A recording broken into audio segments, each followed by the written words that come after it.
So guys, welcome to another video. So মোৰ অলপ অসুখ হৈ আছে গম পাইছে চাগে মোৰ মাতটো মানে চেঞ্জ হৈ গৈছে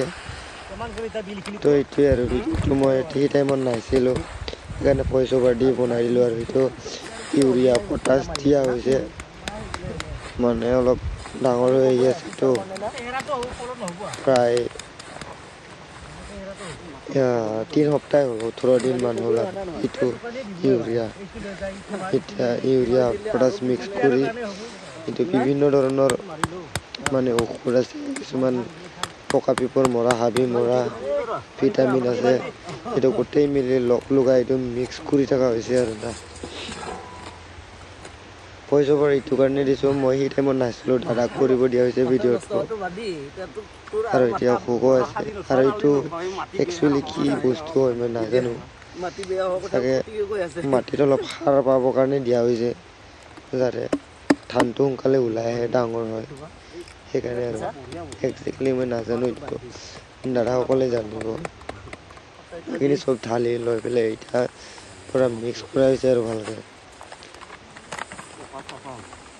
মিক্স কৰি লৈ পেলাই এইটো মানে ধানত চিটাও হ'ব চিটাই পেলাই ধুনীয়াকৈ পিছত পানীটো পূৰা শুকাই দিব আৰু ধানত অলপ পিছত মই যোনটো নেকি চিটিঅ ভিডিঅ'টো এড কৰি আছোঁ এইটো বা কি বস্তু আৰু মই নাজানো কি বা পানী নিচিনা দি দিছে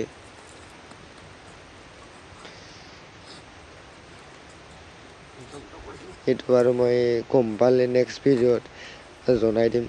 দাদাসকলে আহিলে তো এতিয়া যিহেতু নাই গম নাপাওঁ মই সেইকাৰণে মই এতিয়া ভিডিঅ'ত কৈ নিদিওঁ বাৰু পিছত মই নেক্সট ভিডিঅ'ত জনাই দিম কি কি দিয়া হৈছে আৰু প্ৰায় জানিবই যোনে নেকি চাইনা খেতি বড়ো খেতি কৰে তেখেতে জানিবই মানে কি কি দিয়া হৈছে কি কি দিব লাগে এইখিনি আৰু এইটো পূৰা ভালকৈ মিক্স কৰি লয় পূৰা এনেকৈ চিটাব লাগিব আৰু পূৰা এনেকৈ চিটাৰ পিছত ৰিজাল্টটো মই নেক্সট ভিডিঅ'ত দি আছোঁ থেংক ইউ গাইজ ফৰ ৱাচিং